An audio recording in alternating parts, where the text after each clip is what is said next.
ito yung Montero Sport na nilinisan namin. Mahirap mag-cleaning guys na wala kang kasama, kaya ito nangyari. Makita niyo na lang na pabalik na. Ayan lahat. Ayan na. Tapos na tinanggal namin yan lahat na yung dashboard. Tapos ayan. Yung fittings niya hindi pa nalagay. Ito yung heater niya, ayun.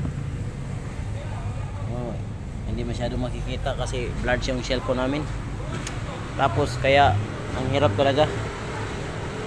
Sana kung may babalik na yung mga tauhan ko, siguro maging okay na yung video ko. May magbibideo na sa akin. At saka yung FX mga ata ngayon, tapos na. Binaklas din namin yan lahat, general. Walang aircon ngayon, may aircon na. Ha? Oh. Kaya ito, pauwi na yung FX. Okay na yung aircon nila.